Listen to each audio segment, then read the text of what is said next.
Yo, let's chop it up the podcast, man. This is boy Hawk Life, and I'm back with another one for you today. It's gonna be a super fire episode, so I hope you tune in. Make sure you like, comment, subscribe, share the broadcast. If you on Twitch, subscribe, all that shit, like, comments. Y'all already know. Share. Like. Y'all know the more y'all like, the more it's recommended on YouTube. With that being said, man, y'all know how I get down. So before I get into anything, I'm gonna let the music start, get y'all started, let y'all know what type of day it's gonna be, and then we're gonna get started from there. You know how it goes.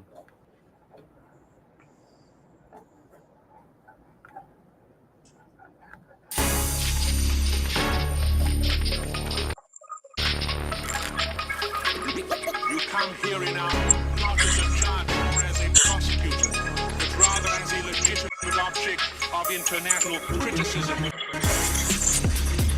What life experience separates you from all the rest? Life experience. What can you tell me then that's going to dazzle? 21, try to have some fun. Dealer busted, I'm not done. Gotta get a hit, son, that's the one. Way too broke to play along. Hell of a year, damn, that's not wrong. Stay on the table till it's done. Gotta get to pay that loan. I'm a winner, ride that stone. 52 weeks like cards, I'm torn. Ace of hearts, though, yeah, I'm going. Hit me one more time. Britney hit that same old line. 10 o'clock and now I'm flying. 21 roll like a line. Stacking chips upsize the fries. Now I'm trying to win at life. Oh, 21 trying to have some fun. Rollers behind when you can do your thing. Make me hard. 21 trying to have some fun. In my mind. To double, I'm alright.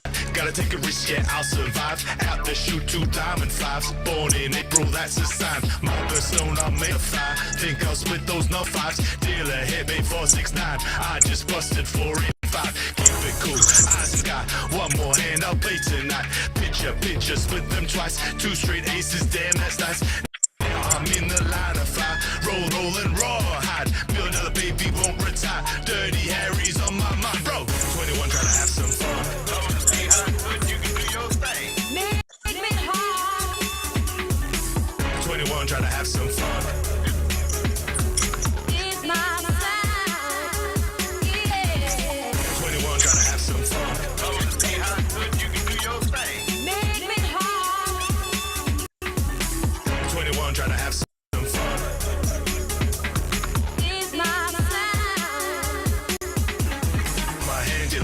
mine. 2-9 Jackie sent me dry. Almost broke, can't see the light. I still wanna win the fight. Six of spades, oh what a night. King of hearts, can't believe my eyes. Now I'm standing to survive. Hell of a round chick, yes that's right. Next sweating override. Double queens were my first strike. Off the table, don't feel right. Dealer's cocky, I'm not tired. Walked down, but now I rise. Grabbed that groupie up by his thigh. Slapped his face and made him cry. I broke free, brave heart, wrong out. Yo, 21 trying to have some fun. Do your thing. Make me hard. 21 trying to have some fun. In my sound. 21 trying to have some fun. I wanna see how good you can do your thing. Make me hard. 21 trying to have some fun. In my sound. 21 trying to have some fun. I wanna see how good you can do your thing. 21 trying to have some fun.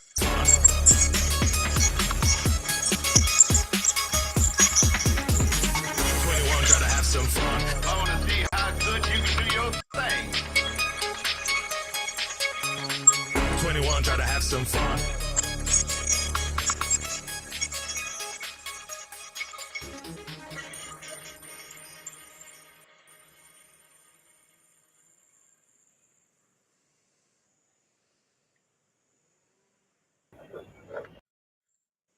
Yo, man, super fire song, super fire song. If you just tuning in, you was just listening to 21 by my special guest, Australian independent artist, Benny Sinclair.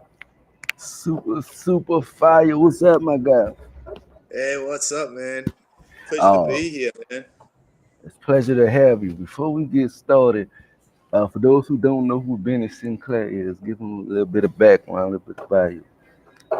Yeah, well, I grew up in Melbourne, Australia. I'm mixed heritage. My mum's born in Germany. My father's Australian, part black. We got a little bit of heritage in the blood, and so hip hop's always been a big part of who I am, and it's been a way of to express myself. And I was previously an ex-boxer as well, so that was my form of focus.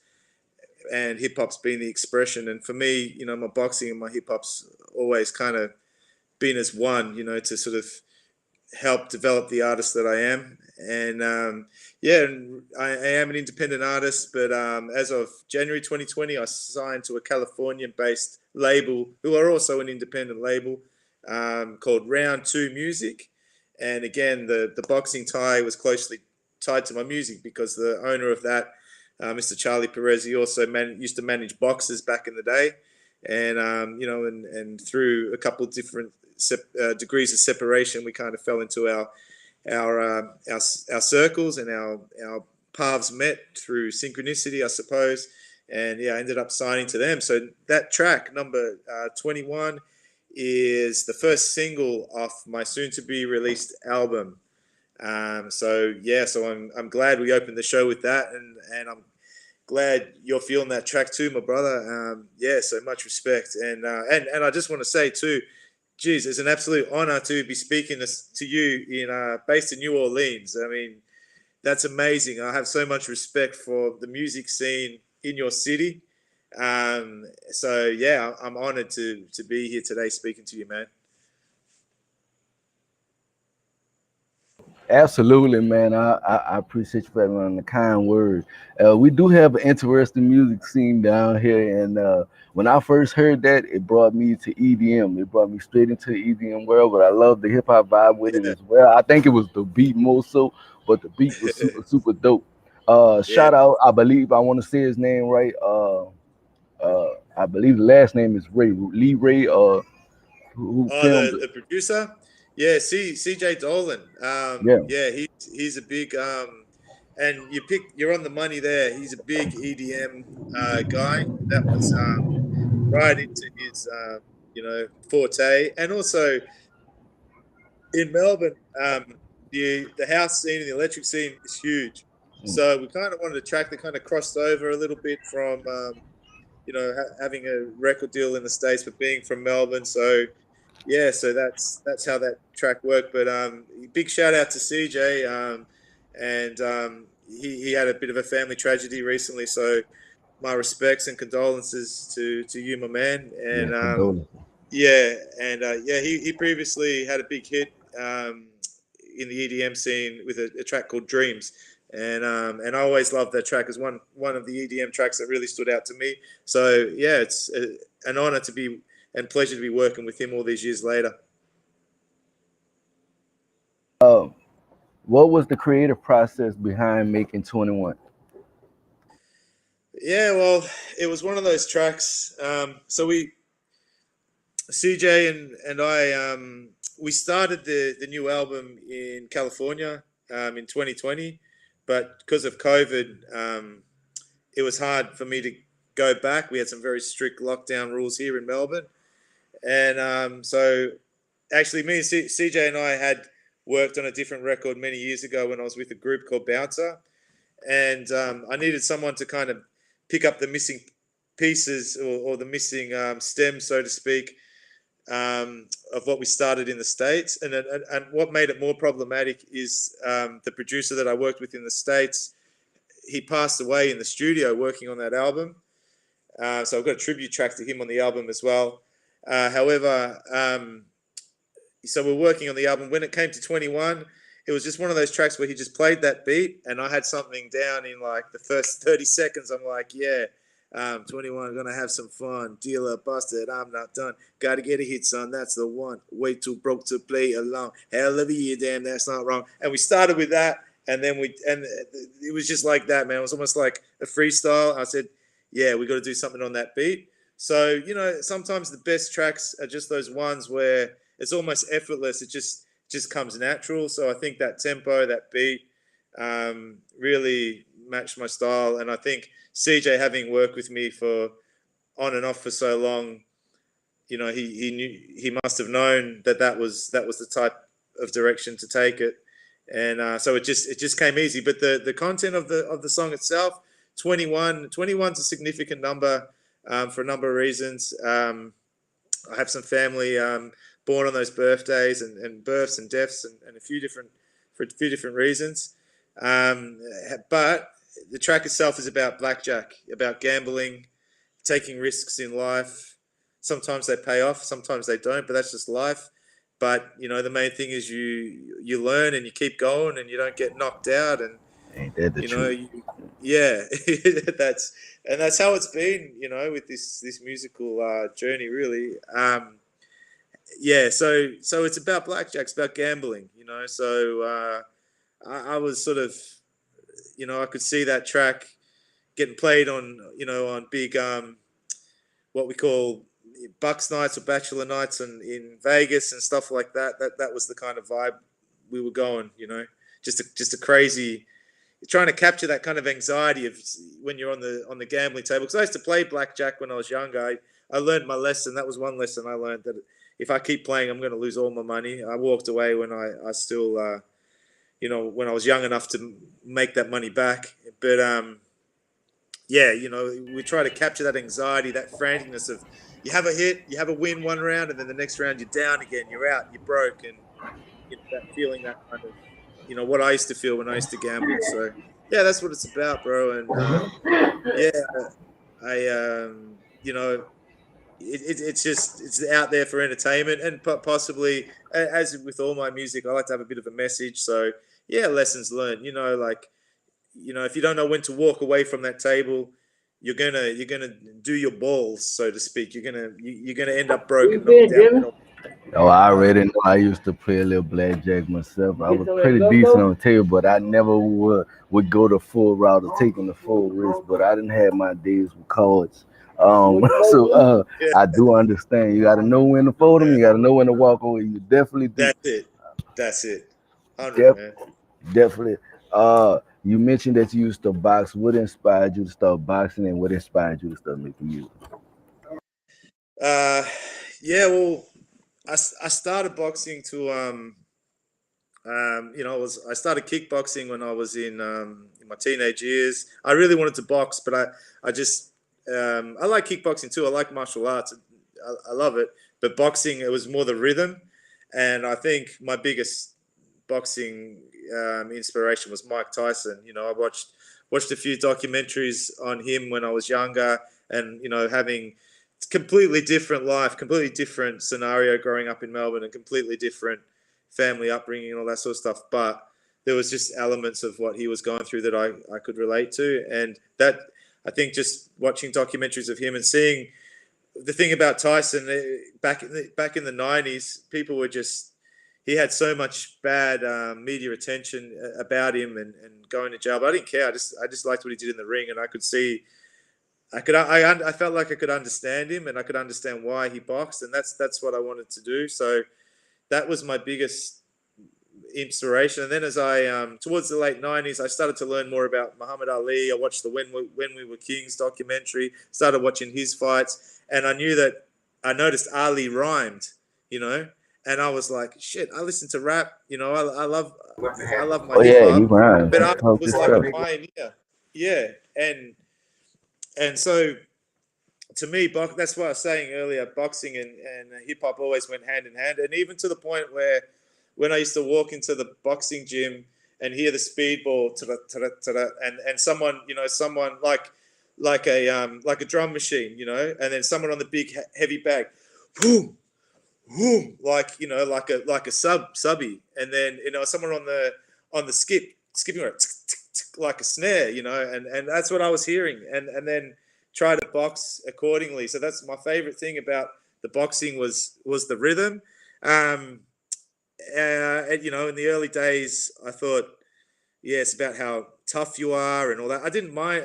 Not that I liked getting hit, but I could take a hit. I never got really knocked out. I just, like Rocky, kept taking the hits and walking forward. And then I went on and, you know, had a few knockouts on my first fight and got a few middleweight state titles at my level.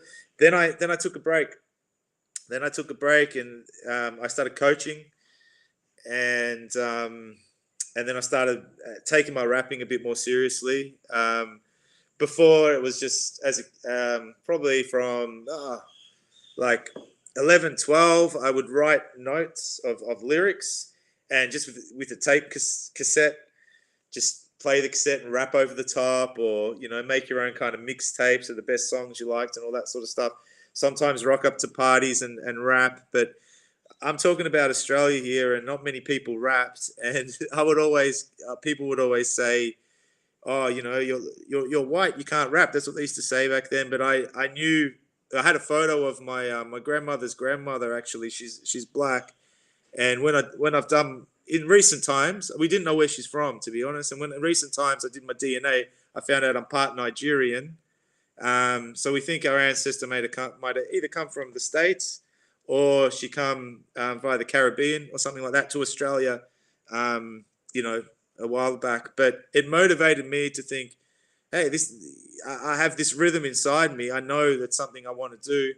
And so I just pursued rap from there. But I didn't actually formally get to a studio and start recording until 2009. And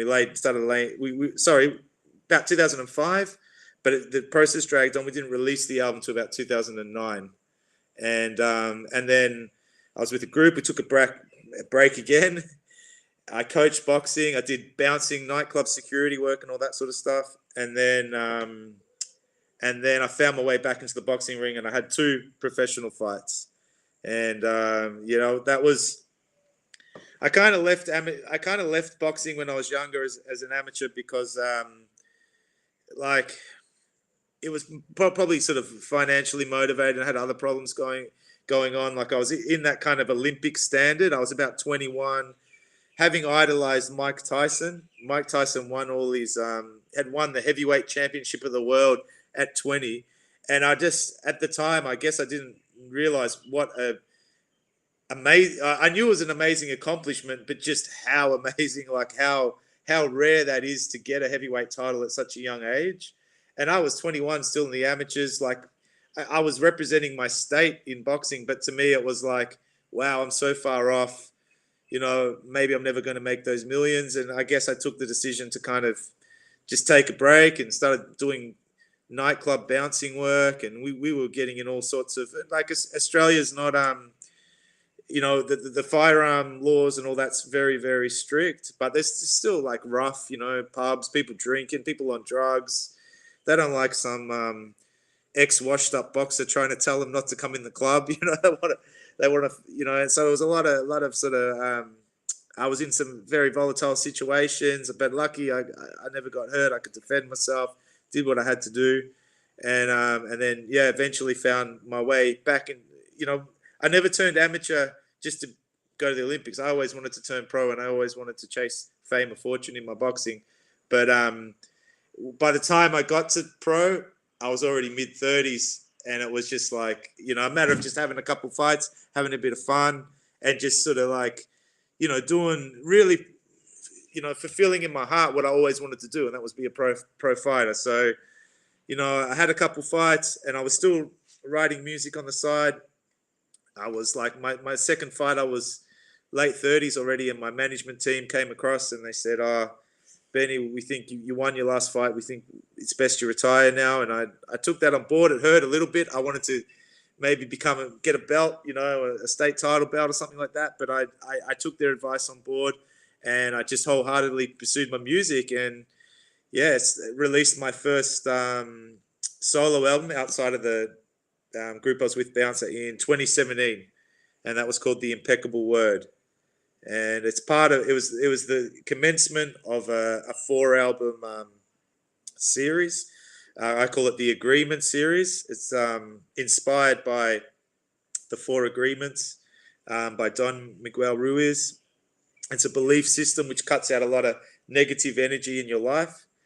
So the Impeccable Word's all about being truthful and speaking from the heart with your words, not talking smack, not dissing people for no reason. Just focus on you and speak with truth and integrity. And that's, I'm not one to kind of, don't talk. Look, we're all human. We make mistakes, but Absolutely. in essence, that's what it's about. And then 2018, I followed up with Don't Take It Personal, which again is another agreement, which is not to take things personally. For example, in anything, like you don't worry what people say about you. It's not really important. Even if if someone comes up to you and just smacks you in the mouth for no good reason, they're the one with the issue, right? What have you done wrong? Don't take it personally. Don't things like that, and it could just helps cut out a lot of negative energy overall. Number three was assumptions. Again, not to make assumptions about things, just kind of live in the moment. And that leads me up to this album to complete the series, which we're bringing out through Round 2 Music, The Best.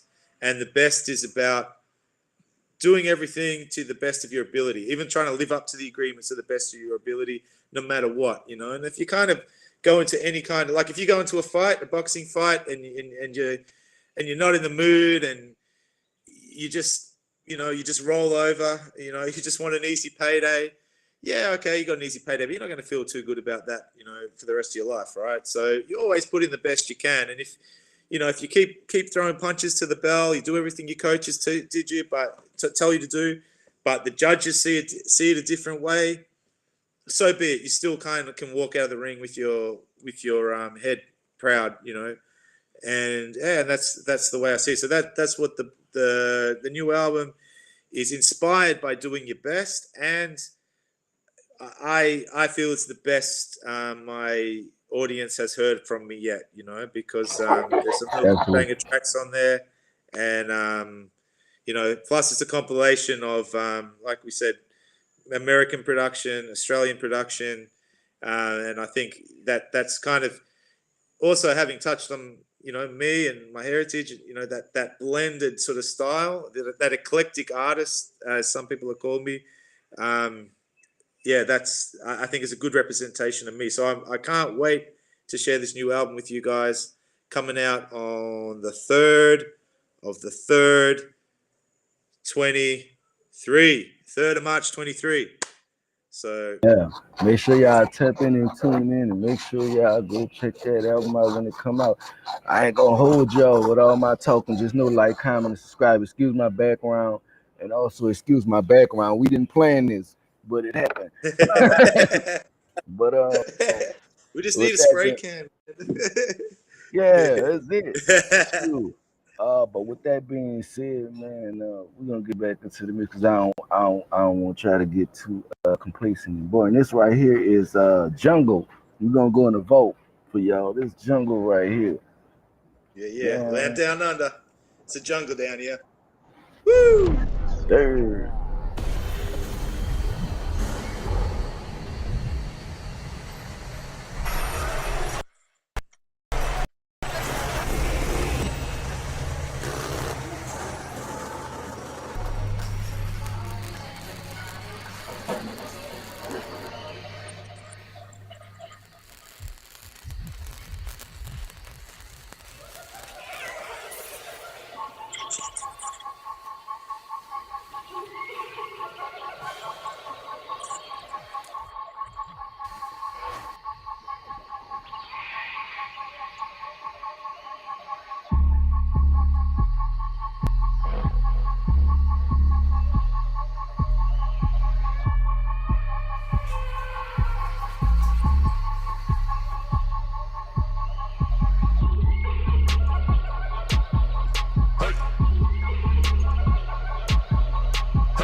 I live this way, I play this way, had my life that's way this way. My mind over matter that's industry. Hustle for the dollar ain't good to me. Never knocked out cause I believe. Pray to the source and I won't leave. Won't give up cause I'll achieve it. Every thought, more faith I reach. Climb to the top to show the peace. Media hype spread like disease. Rappers be free. Police, just the lyrics, not literally. Whoa, whoa, whoa, it's the pigs out here. Land down, I know it's a jungle out here. The struggle was a jungle, all the problems I caused. Survival in the jungle wasn't living the heart. At least it gave me strength, made me physically strong. Weakness is the secrets that don't belong. It's hard to make a living when you're living at home. Never get a day when I take it lost. Choose the life I live, I've lived through it tough. Make my own choices that comes at a cost. Learn to live better and steps to the cause. When I was a dealer, you should shuffle the cards. Hey.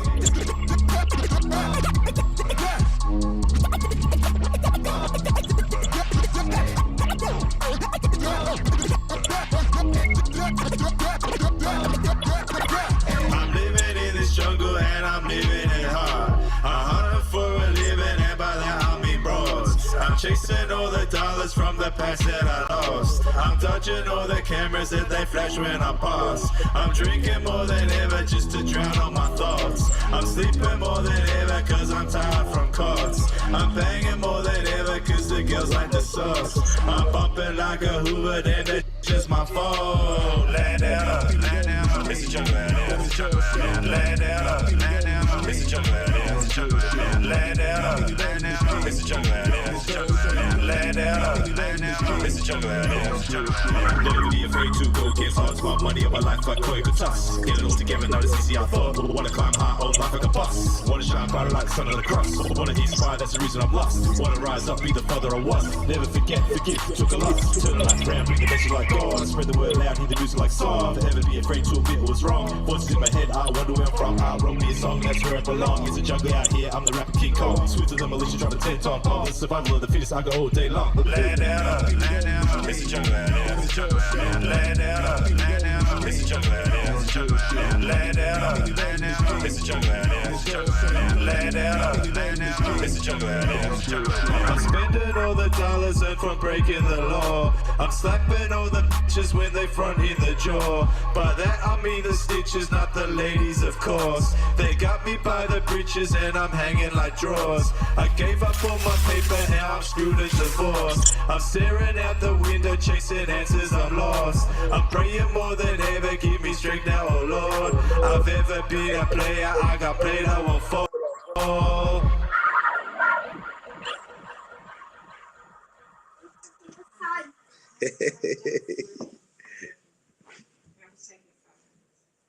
First and foremost, let me say respect the shooter.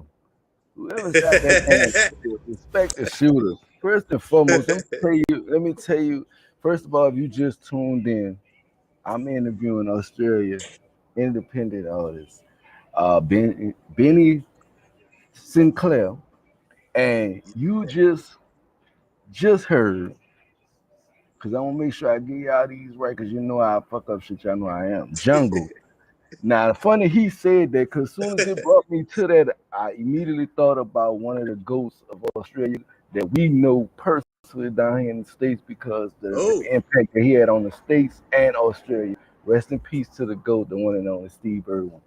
Now, oh yeah, yeah, yeah, yeah, uh, well, yeah, man. that's Yeah, but that flow right there was entirely different from the last one. So it shows you his versatility over the years and how he switch up that's and right. change his vocals. And me, y'all know me, I like variety. And I love when I see an artist do that. It shows that there's different sides to Yeah, what they can do and they can accomplish. And to see you do that. And I thoroughly enjoyed this song. The video, I thoroughly enjoyed it. I like the concept of the video, being a video man myself. That's why I always respect the shooter. The shooter did a hell of a job behind the camera, and he did a hell yeah. of a job in front of the camera, also with the vocals. What was the creative process making that song Jungle? Yeah, bro. Oh man, it's synchronicity again. It's one of those beats. I just ran with it. So we after we released the so that's off the Assumptions album. After we released the Don't Take It Personal album, I ran a bit of a campaign, and there was some other cats on that. We had like a bit of an after party for the owner of the publicist. He had a birthday party, and me and this Eritrean dude start talking about music. And he's like, "Yeah, Benny, man, I'd really love to work with you." And he's a young up and coming guy. He goes by the name of Alfred. And he came down to my boxing gym with one of the other homies. And I just said, yeah, that one. And again, um, we started with actually one. His homie jumped in. He goes, you know what? We should do the hook. Land down under. It's a jungle out here, and so I got to give him cred for that. But yeah, the verses and all that just came, in an instant. So I guess yeah, for me, like this the experience of you know immigrant sort of background, living in Australia, trying to deal with all the bureaucracy and the rules and the laws, and at that point I'd been through a divorce. I was going through a divorce, and you can see me just ripping up those child support papers. I do always pay my child support, just for the records, and I love my kids, with every ounce of my heart. But things get frustrating, and so it's just that. But also having known, it was a big revolution to me to know that I was part African growing up, knowing that I had a black great grandmother, and where was she from? Was she indigenous? But the DNA said that I'm part African. So, and a few years before that, even before the DNA, I had a spiritual experience where a shaman from El Salvador reached out to me, and I saw myself as you'll see on my CD covers, the mandrill. I was one of those, man, and I was fighting in a tribe.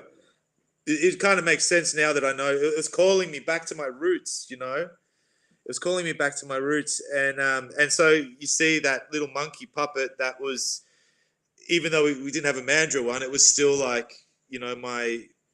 It was almost. It's calling me back to my roots. Like get yourself out of all this establishment, bureaucracy, white man's fucking world bullshit, man, and just get out there and just fucking be yourself, man. And that's what the song's ultimately about, Just be yourself. Do what you want to do in life. Don't let the bureaucracy and the paperwork and the establishment drag you down, man. Because also Australia is this is an indigenous land. The land we live on now is was indigenous land previously, and it had its own law and it had its own rules, and and the land was divided differently to different people, and I think even further back I've got a bit of indigenous in my blood as well. So I feel all that spirituality, and and when you have, what happened, the English came here and they brought prisoners and they brought colony, and they kind of, stole a lot of the land, to be honest, or they traded like shotguns for thousands and thousands of acres and stuff like that. And, and really, what I think life's about is, just survival, being happy, having your family, and really just doing what you love. Like if this before all this establishment came here, and the convicts and the English and the European immigrants and everything, like, people were happy. They were fine, and they were happy, and they were doing music all the time, and celebrating, and what was called corroborees, and getting together, and and hunting for food, and hunting for food was sport, and they stayed fit, and and they knew how to live off the land without all this stuff that we take for granted every day, and so if I want to get really deep into what jungle's about, I mean, in essence, that's what it's about. It's about just being yourself, and just embracing that inner being of who you are, and not worrying about all the all the other stuff that drags us down and makes us feel so heavy every day. Yeah. You got a book out. I don't know if it's out or it's planning to go out. Games and the Fight. Tell them about the book. Yeah, man. Well, Games in the Fight, an untold story. It really starts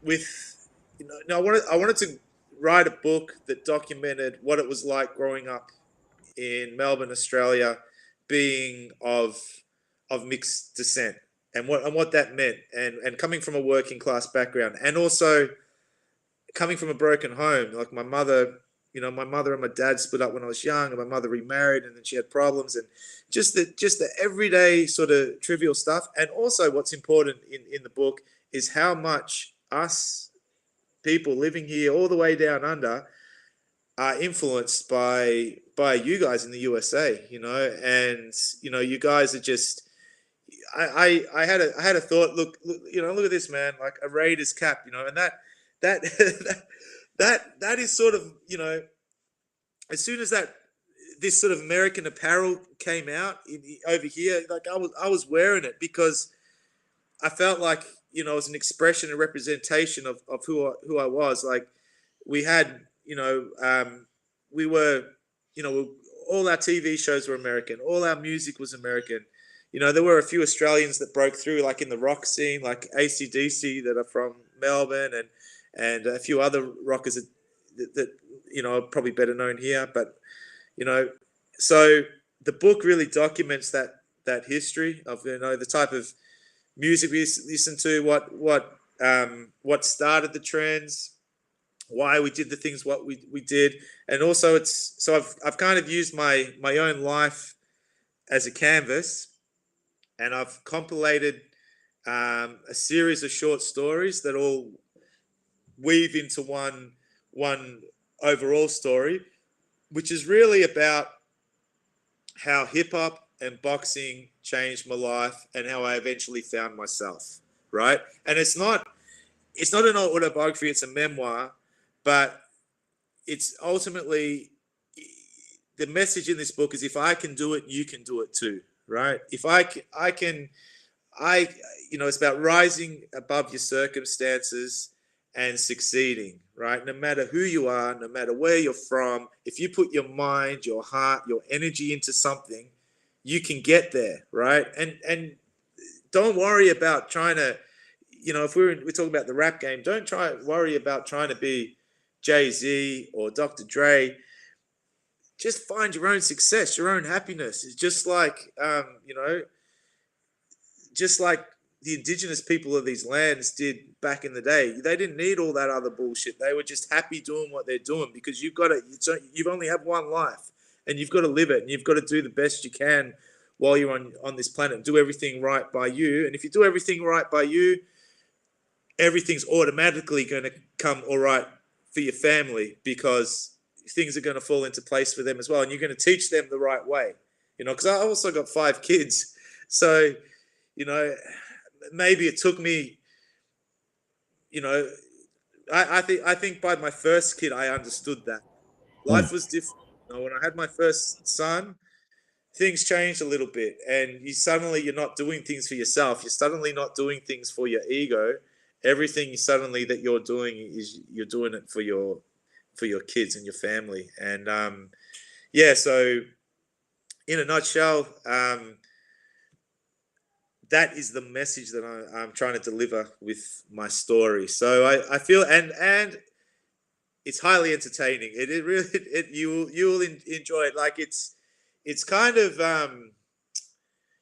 sometimes it's like I was saying this to someone the other day. It's like you read it, and even though you're talking about like schoolyard politics and playground hierarchies, it's almost like you're kind of just kicking back in like a cornfield or something, just kicking back like with the corn in your mouth. Everything's kind of chilled, and then I have these like these little fucking bites in it. They're like, ooh, and that's what I love about it. And I think sometimes that's my personality. I'm a pretty chilled guy, but then being a boxer and if I have to kind of stand up for myself. I know how to kind of stand my ground, and I think that kind of personality trait comes out in my style of writing.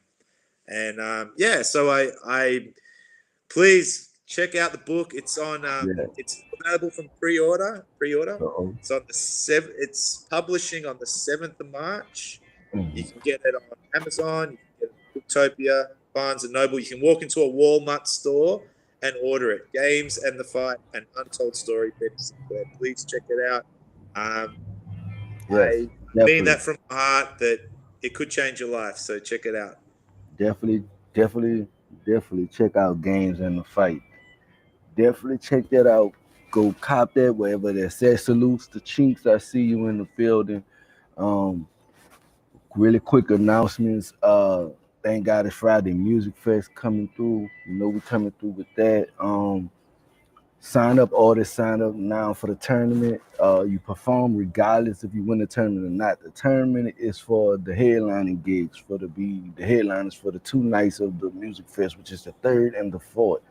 Um, so definitely sign up for that if you want to be a part of that. If you think you got what it takes to win, definitely sign up. It's gonna be judged. We're gonna have some dope judges in the building to judge the music, and we gonna make it happen. If you want to interview, DM me, Battle Rap Kingdom on Facebook or Instagram, and we'll make it happen. I also do Hog Life Reacts. I reacts to music, so you can always send me links. I say send them to my email or send them to my Facebook or my Instagram at Battle Rap Kingdom or my email at Hawk Life with a Y, not a I, 94 at gmail.com. And I'll get them. And when I do Hawk Life Reacts, which is going to be every Wednesday, I would definitely play them and have them in the queue. Um, with that being said, man, this has been such a good interview so far, and you're just scratching the surface of the talent of this young man right here, and what he's doing with the music, and I'm just thoroughly enjoying tonight. I don't know about y'all, I'm enjoying every bit of what's going on as far as the music, as far as the conversation, and the positive vibrations that he gives off, and the knowledge that he getting up. I hope y'all taking and soaking in some of this knowledge. Um, what's a studio session like for Benny Sinclair when you in the studio? Because everybody got their own studio process. Everybody got to have a certain type of vibe. Yeah, man. I think look,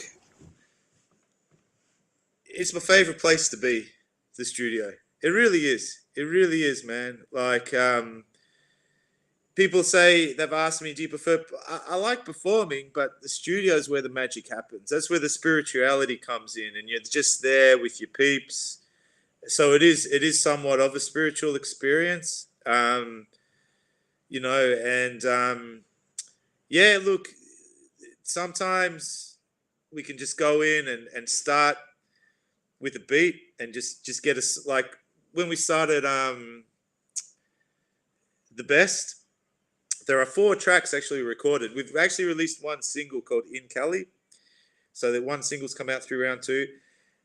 And that we did that in a day.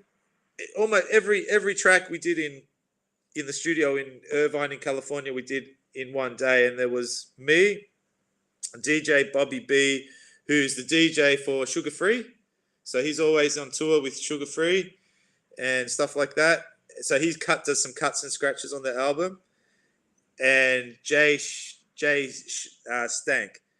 Jay Shanklin, aka Jay Shanklin. He's unfortunately the producer, rest his soul, that passed away. And that was just magical, man. Like every we just connected. We didn't.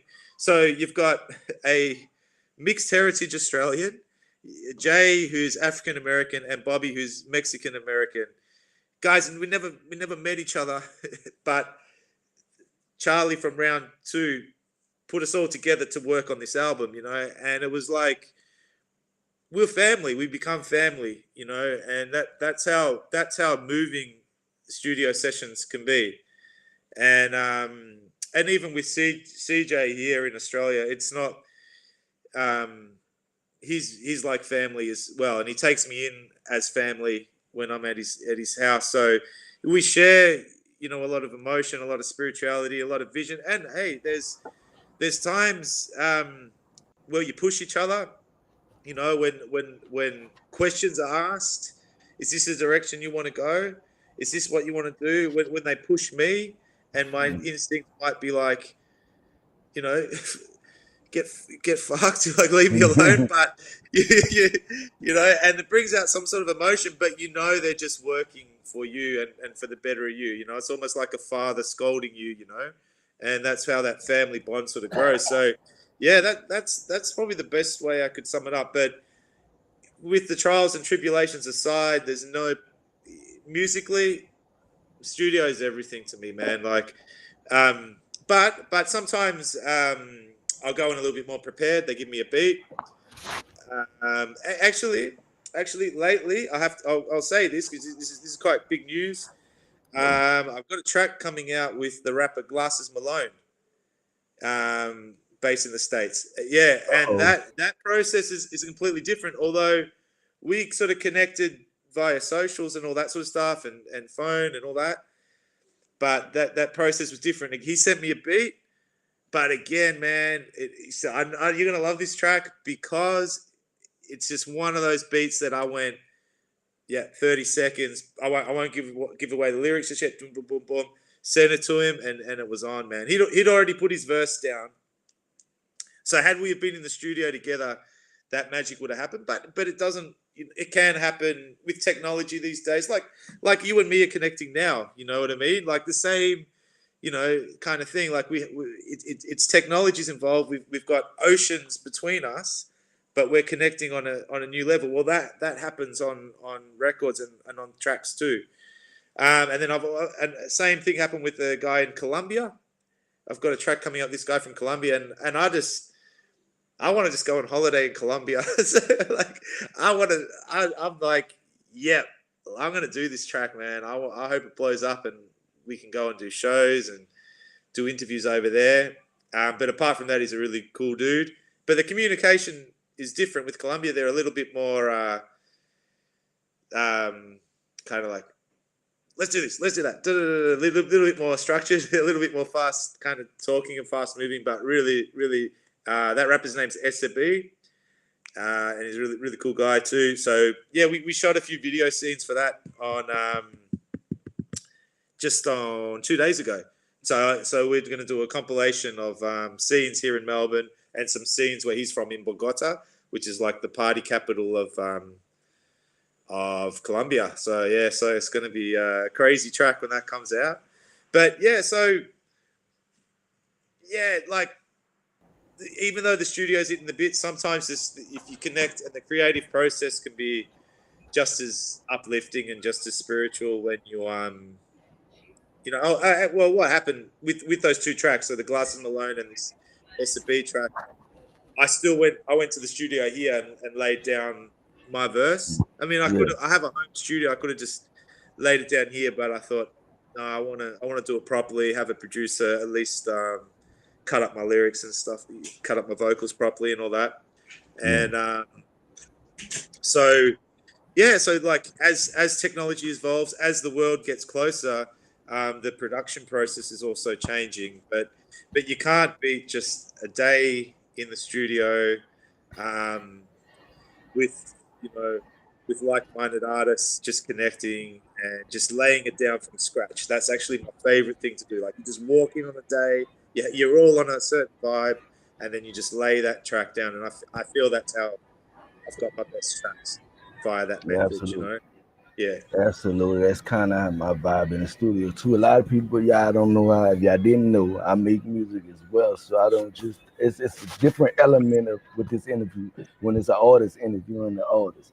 So it's a different element. So I hope y'all getting a grasp of how big this process is of what I do and what he's doing as an artist and seeing how I takes and combine that because that's how I get my inspiration as an artist by listening to other artists and seeing what they did right and seeing what did wrong and taking notes from it and finding my own way to approach something and understand where it's a no and then it's good to go and kind of figuring it out and seeing what people want to hear. I know it's what a lot of artists just to put out there a lot of artists like they make music and they don't listen to other artists' music because they don't feel like they need to. They so focused on their own music.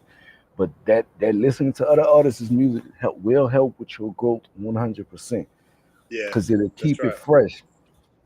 So It's I would motivational too. It's yeah. motivational if you can bounce off each other. But I just want to say, I think you just planted the seed, man. We're gonna do a Mm, track.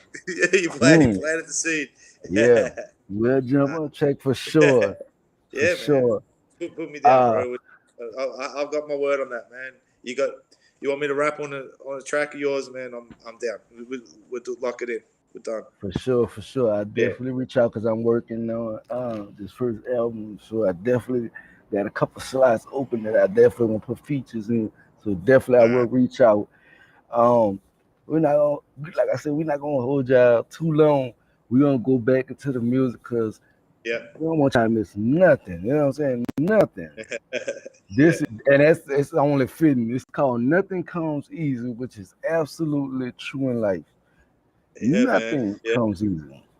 That's what this That's right. calls for.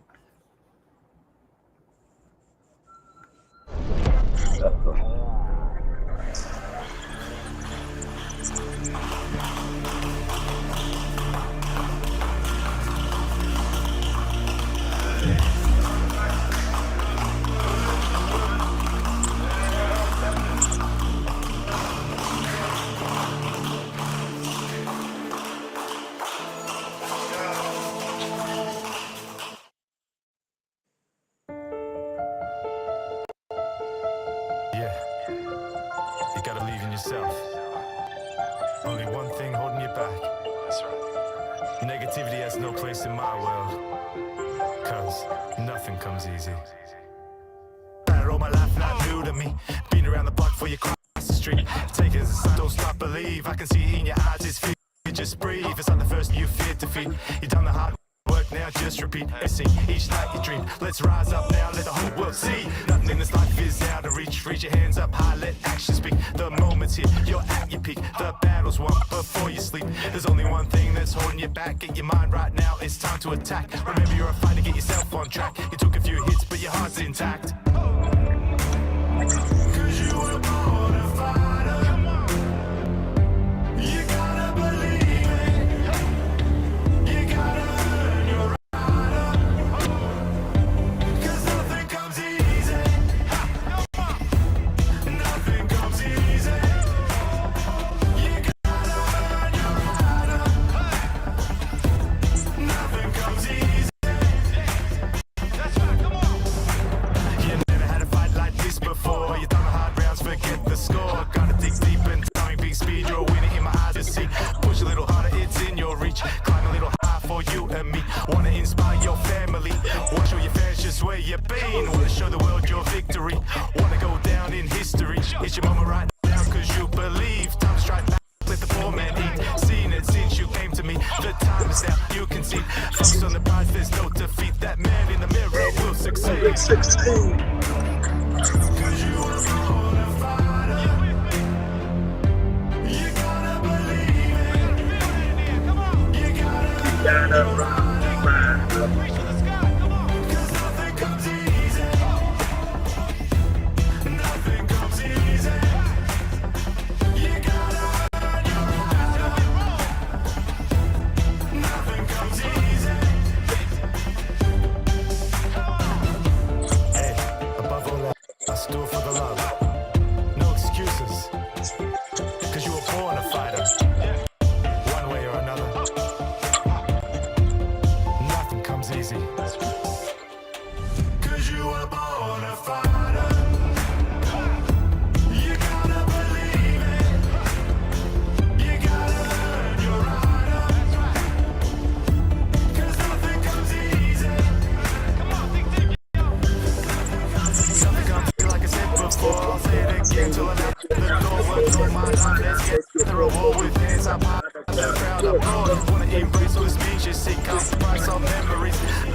vacancy, so do your best to live your dream.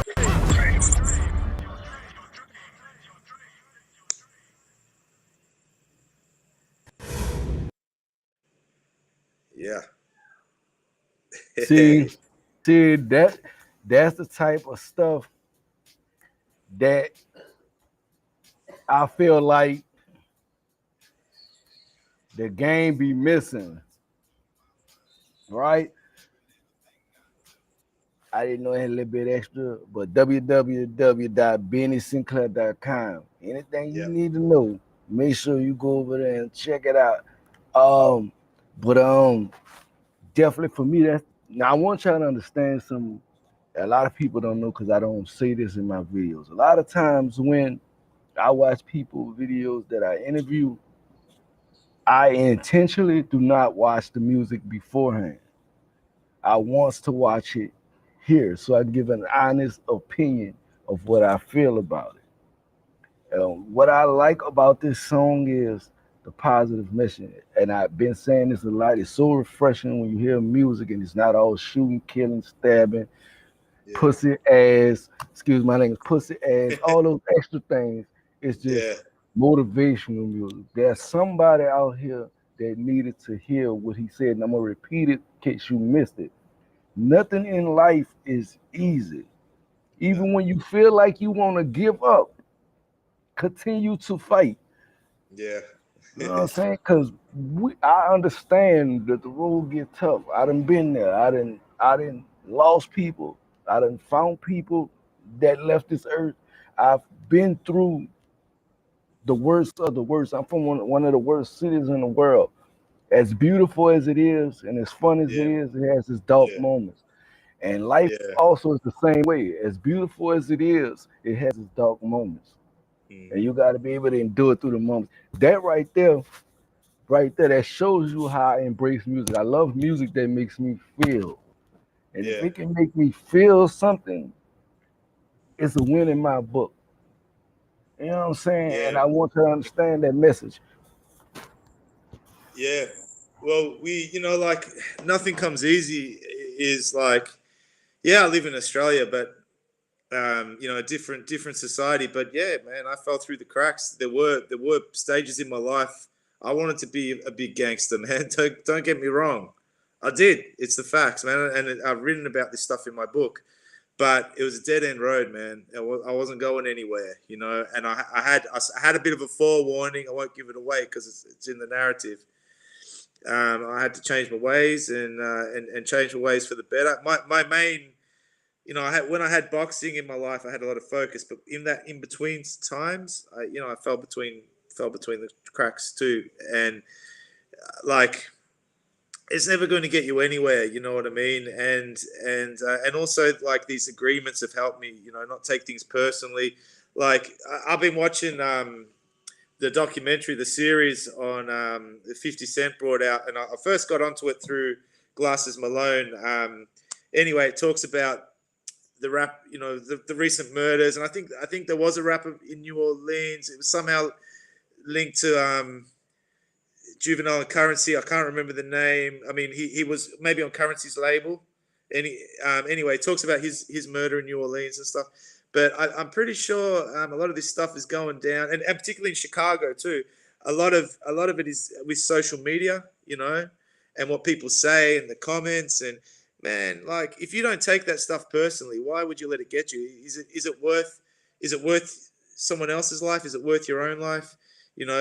Just forget about all that and just do what you want to do and do the best you can, and yeah. So I'm big on a positive message. I mean, there's nothing. Yeah, I've seen some bad shit too. I've had some bad shit happen, but rapping about it and dwelling on it isn't really going to get me anywhere. I want people to do better with their own lives. It's not, and I'm not coming off trying to come off as some kind of preacher. It's just how I feel, and it's just what I mean at the end of the day.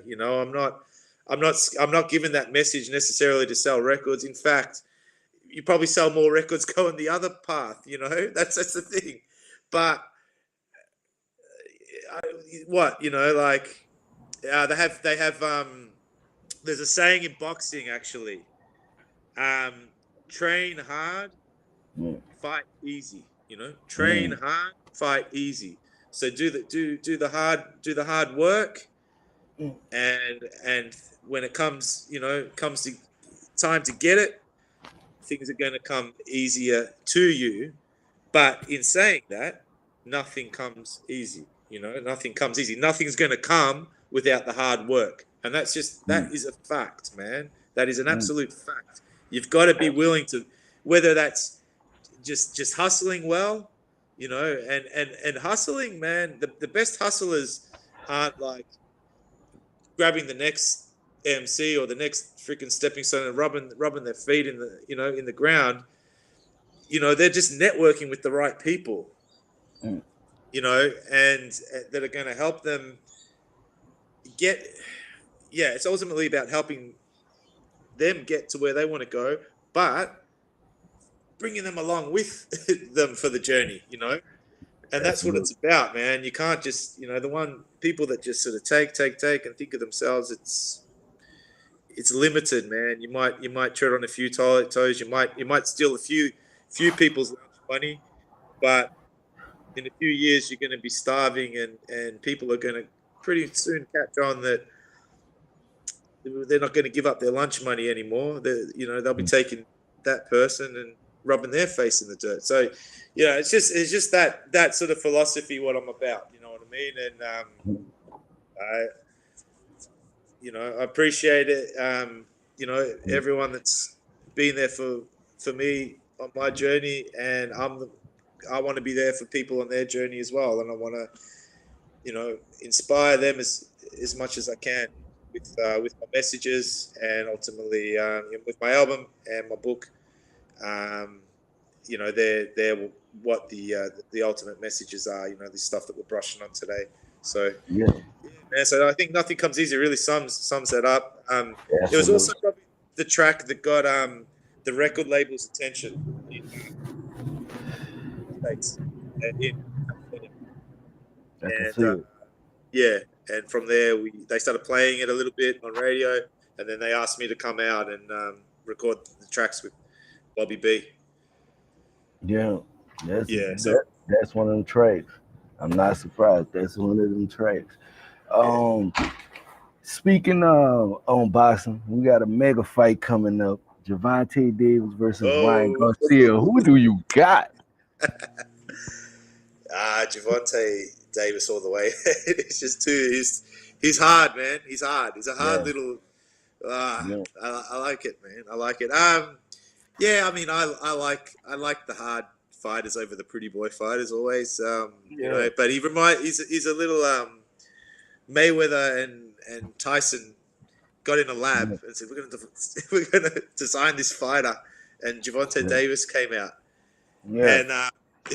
and and Garcia is like well, what happened when De La Hoya fought Mayweather Hmm. smashed him. Hmm. So Yep. I think Javante Davis is. Ooh, he's dangerous, brother. He's gonna he'll hurt him, man. That's my Oh yeah. opinion. Yeah, Yeah. but it's boxing. Anything can happen, man. That's what's great about it. That can happen. I feel like Ryan Garcia is a threat. Uh, but I just feel like Yeah, size wise, I feel like I yeah, Javante the bully of boxing. I feel like he's just gonna bully him. That one good hit to the stomach gonna make him just throw in the flag like that last fight. If he hit him with yeah. one of them, it's Oh yeah, over quick. yeah, So I feel like yeah, they both hit hard. They both go. It's gonna be a good fight, but I'm giving yeah, it to Javante in 10. yeah, I'm yeah. thinking in 10. Yeah, and, Um, and and in saying all due respect to Ryan Garcia as well, man. He's yeah, quick, and he's a great fighter. These guys. Hey, just for the record, these guys got to a level where, where I just got a sniff. I was the cornerman, at fights for those sort of fighting. I just end up having two pro fights. So respect to both fighters, 100%. yeah, But I'm with you, man. Davis is just just a bit too Uh-oh. strong for him, man.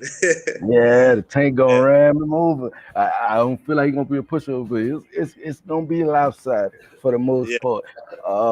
But yeah, I'm definitely looking forward to that. I can't wait for that to drop. I know they officially signed the contract, so I can't wait for it to yeah. happen. It's huge Um news, man. Huge news in boxing. Probably one of the that'll be yeah, mate. That'll massive fight, man. Pay per view is yeah, going to go off the chain. I mean, it might even break records, man. To be honest, the way they're going to promote yeah, that. Yeah. yeah, absolutely. What artists inspire you musically? Um. Oh man, I had a really good think about this recently, and I think really, man, it's at roots, grassroots level. This is it's unusual, but not that unusual because he's inspired so many. Michael Jackson, man, is just Mm, yeah, and I've thought about that because a couple of my kids were watching Michael Jackson not long ago, and mm, just to see them at such a young age move, and I'm still feeling it. You know, it's sort of music I never get tired of hearing. mm, It's such but so I think um, look in Australia we wouldn't have got as much hip hop as you guys. So I'm talking right back to the 80s. I think Michael Jackson was that, when Off the Wall and then Thriller came out, we were getting bits of that. And that was, some like tracks like Beat It and then when he brought out Bad, that was kind of like almost it was, in the videos and that they look like B-boys and then but they started to play like a little bit of Run DMC and Beastie Boys, and then, but the first track that really stood out to me, the first rapper that got some commercial airplay, sort of probably a bit randomly in Australia, was Tone Loc, and his Funky Cold Medina and Wild Thing, and so that was kind of like what, around about that era, I started kind of writing lyrics, and then NW like Two Life Crew, Public Enemy, NWA was the big standout out of those. So we're kind of, and then as I progressed through the '90s, I was sort of heavily into like Wu Tang and Nas and Mobb Deep, and then there's just been so many, man. It's really, I think let's um, skip a few years because yeah, there's so many sort of in between. But right now, I'm like you. I like to listen to independent stuff, and I'm very eclectic with my tastes. It's yeah, usually like, yeah, it's very like hip hop, rap, R&B, soul, reggae, Motown, funk. It's not. I don't. Occasionally a bit of rock, occasionally a bit of EDM, but I'm usually kind of in that. That's just what I feel. That's just the yeah, music that makes me want to do music and makes me mm, want to be an artist. When rock is, yeah, not bad. I'll try to pick up a guitar and do a few chords, but I'm like, yeah, I want to do vocals. yeah, Yeah. But rappers, as of lately, probably the main one that I the main rappers that I kind of like over the last 5 years, probably J. Cole, Kendrick Lamar, all but um, yeah, but oh man, I also want to pay tribute to some of the artists from New Orleans. I thought yeah, earlier in the week, I went through the list and I saw Currency and then I went on to more pop pop artists. I thought this was mm, funny. Aaron Neville. mm, And not that I think it's funny, but I just remember I don't know much, but I mhm. know I love you. And that song Yeah, just them came into runs, my head, and them runs I is I crazy. thought I'd bring that up with you. But Yeah, yeah, and just knowing like I had the list there, but I just, man, Aaron Neville's from New Orleans, jeez, and I remember as a kid when that song was popular, and artists we used to hear like Prince, Whitney Houston. Um, my mum actually had the record. Mum's born in Germany, but she also loved Whitney Houston, and Mm. we had a record and all that. And yeah, so yeah, man. So like, yeah, rap wise, probably yeah.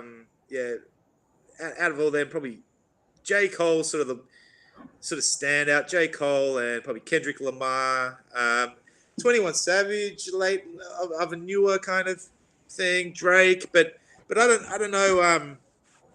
I listened to a little bit of that Drake and 21 Savage album, and I don't know. I don't know if it's kind of losing its direction a little bit. I don't know. I got a bit lost. I just Yeah, the artistry is sort of, yeah. It's Drake's a bit. He's a bit of a like octopus. So, I yeah, don't know. I respect him and I like his sound, but he sort of, latches and everyone kind of yeah. sounds like You Drake. be all over the place. Yeah, do you know what I'm saying? Like Yeah, respectfully, like, and I say that respectfully because I do respect anyone in the game, and I'm not one to diss, and I'm not scared to diss if I generally believe it, but I'm just being real to myself. But yeah, I would. So I guess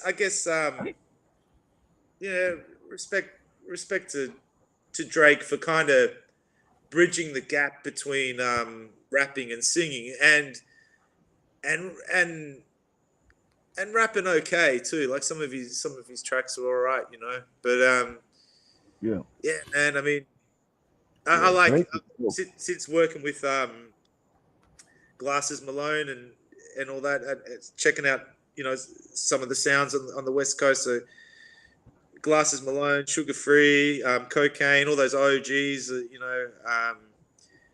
Oh yeah, Yeah, I always love Snoop. Um, yeah, man. Like, ah, Tupac, Biggie, like all. I, yeah, I like it all. So, yeah. the Outcast from Oh Outcast yeah. and yeah, and What? Arrested Like in two Development. thousands. Yeah. Yeah, Arrested Development. De La Soul. Um, Oh, wow. rest in, rest in peace, Dave from De La Soul. I think he's Yeah. He just yeah, recently passed away. yeah. But Rest in peace to him for sure. yeah, but and look, I got to also respect our Melbourne rappers too, the Australian rappers that although I feel like I connect more, I've always connected more with the American stuff. I respect, the rappers that have done it here too, because it's been a lot harder for us, and also pioneers of the game. Like I've got a good mate of mine, Brad Strutt. His first records for Australian rap, where the genre's not that big, he sold at least sort of, you know, sold some weight in his album. You know what I mean? Like up in the 30-40K kind of region, which was really good back in the day when it was hard to, people weren't even listening to American rap on the mainstream, let alone Australian rap. And he's a good mate of mine, and respect to him for sort of paving the way for people like me and a couple others out here that are doing our thing as well. And yeah, so yeah, man, Yeah. that was a long answer, but I Yeah, couldn't answer no. one question. I know that's One a word. tough question. Yeah, That's a tough question with so many dope artists. Um, but you brought a genre. You said something about the genre, the 80s and 90s. That was the times when music was at its substance. That music had a lot of replay value back then, and it also related to your life. So I understand how a lot of that music can inspire because it inspired me. I was born in the 80s, late 80s myself. So I was fortunate enough to be born at a time where I yeah, got the late 80s and the early 90s when it really kicked off. And then Lil yeah, Wayne took over 2000s and went crazy. yeah, And then it was just, he put New yeah, Orleans on the map and it just went crazy. It was a lot going on. But it was a fun time for music. It was the perfect time for music. Um, like I said, I'm not gonna hold y'all. I got one more song in the queue. We're gonna play that and we'll come back. One or two more questions. Yeah, y'all just be patient with me. Like, comment, subscribe, share the broadcast if you're watching. I appreciate it. I appreciate you supporting the movement. Now, with that being said, we got to take it to the bouncer story because I'm kind of interested, and I don't know what you're talking about. So that's what we're going. Nice. Yeah.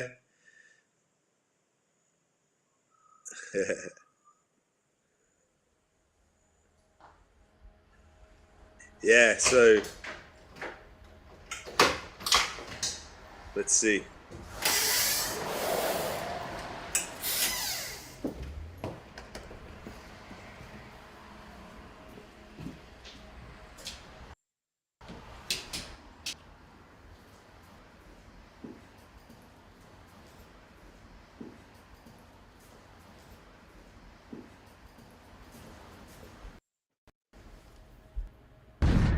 Well, right here, let's go back.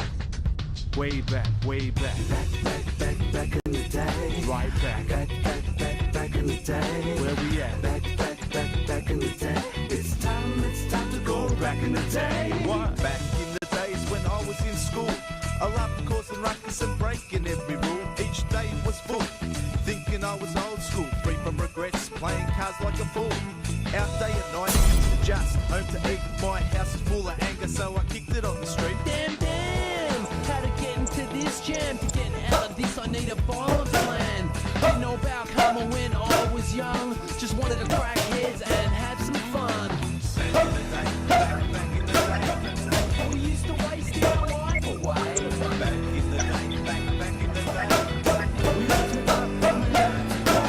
Things were so easy, things were so sweet.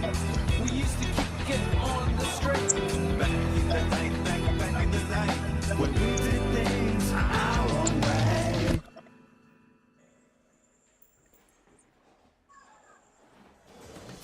Wrote my first rap on my dad's answering machine when I was about 8 years old. And then when the rappers started coming out, I learned, you know, my father's heritage was part of it, and I thought, oh, it's in my blood, I can do that. And I loved it. And I also loved music and always knew I had a voice, and rap was the best way to use my voice and use my words so people could get a message from what I'm saying. I like to tell stories that mean something, you know, and hopefully inspire people. And sometimes you learn from the mistakes that you make in life, and you know, I'm not afraid to rap about that stuff too. I formed little groups in high school years, and no one was as passionate as me. And then when it came into the security, I had a lot of spare time, so I started writing things that were going through my mind or about my childhood, also things that were happening at work. I filled a whole, you know, notebooks like that of lyrics, and I just kept writing. And sometimes I go to parties and freestyle and stuff like that. Just always enjoyed it, always loved it. Back in those days, to me, it just seemed impossible to break it through as a rapper in Australia. It was just so many challenges. I didn't know how to go about it. I didn't come from a particularly wealthy family. I was pretty broke, to be honest. So, you know, as soon as I could get out of school, I started to work and get some dollars together. Things started to come to fruition. That's how Bouncer formed. The goal was worldwide domination. The sky was the limit. I wanted to do gigs just to get out there. Merv was talking about stadiums, you know, we were going to fill up the MCG.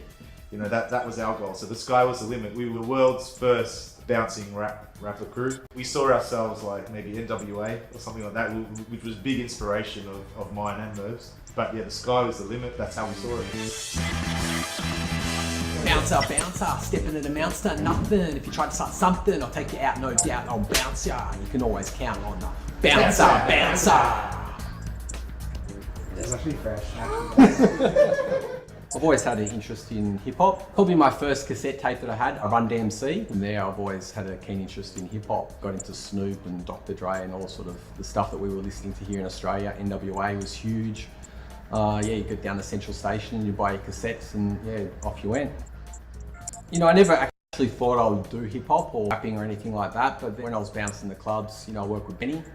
And yeah, he had a keen interest in hip hop and rapping. You know, one day he came back to my place and I put some beats together using the PC, and Benny showed me what he could do and I thought it was pretty cool. So when he went away, I wrote out Bouncer. Bouncer, fuck it up! Standing on the door with my number around my neck, number 323, and I'm hanging with my set. 9 hours gone and I'm itching for a blue, cause I'm getting bored and there's nothing much to do. Along with this clown and he wants in the club, but I eject his punk ass and I tell him that he's drunk. And then I took it back to Benny and said, what do you think? And he thought it was pretty cool. So then Benny put his verse down and we had our first single, which was Bouncer. Gave it out, and a few of the DJs, you know, were listening to it, and somehow or another we got in touch with CJ Dolan, who produced it, remastered it, and did it again in the studio, which is pretty cool. I started bouncing when I was 27, working Revolver nightclub for 7 years. And when I first started there, Benny was the head security. And we did the doors together for quite a few years. You know, the busy Saturday nights, it was good fun. So it was easy to get content about, you know, what we're going to rap about. You know, it was sort of working the streets, dealing with, you know, drunks and thugs and all sorts of stuff. So we thought that would be easy to put into music, and that's pretty much how it happened. There wasn't a goal. It was just take it day by day and just write about our experiences, work at clubs pretty much. And not just working clubs, just other stuff that happened in our life, you know, whatever it was. So there was no end goal. It wasn't about, you know, making an album or doing anything particular. It was just sort of getting some stuff out there and seeing how it turned out.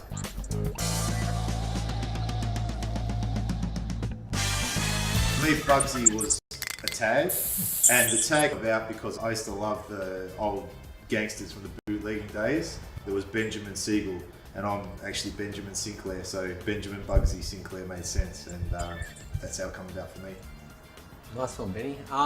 Murph the Perv. It's an interesting one. I was hanging out with some mates when I was about 15, and one of my mates, Glenn, his dad was a bit of a character, and he used to always call me Murph the Perv. And he used to always tell me a story about this guy that used to walk around the neighbourhood with a long trench coat called Murph the Perv. So it kind of just stuck after that. It's quite funny. So, I mean, I never really kind of used it much, but I thought with the name it was quite funny, so I didn't care. So he occasionally wears a trench coat.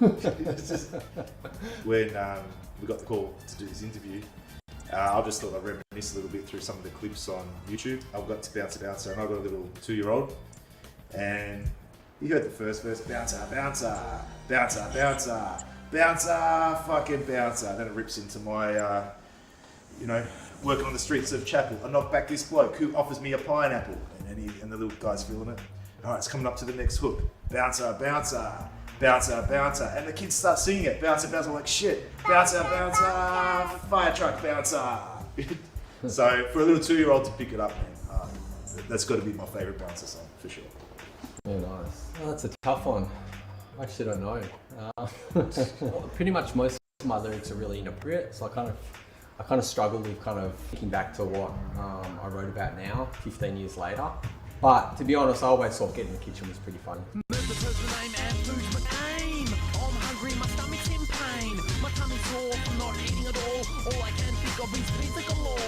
And even my wife likes that one, so I'll just go with the Get in the Kitchen song. Working in the clubs, having people know your song, and you know, having fun with it. Just camaraderie of everyone behind us at its peak, I think was probably one of the highlights. You know, and the support that we got from everyone. Just you know, music at the end of the day, to see people move and to see people be entertained and feel it. World domination aside, you know, that's the best goal. Just to see people feel music, and you know you've achieved something. So how do you measure success? Well, you know, for a 2-year-old to feel your song, I'm a very successful man, and I'm proud of everything we've achieved.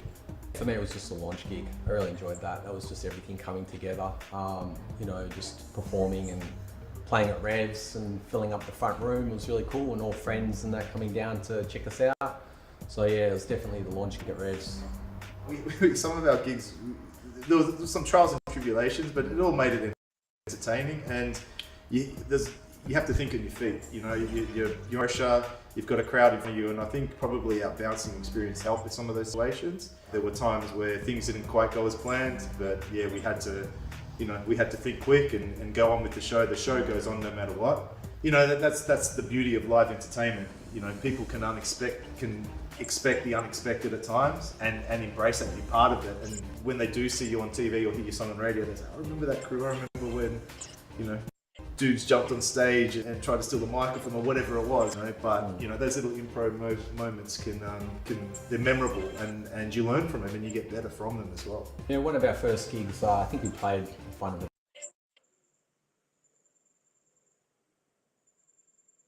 Myself. I'm not gonna give y'all all this video. If y'all want to see the bouncer story, you have to go to Benny Sinclair's YouTube and watch the rest of the video.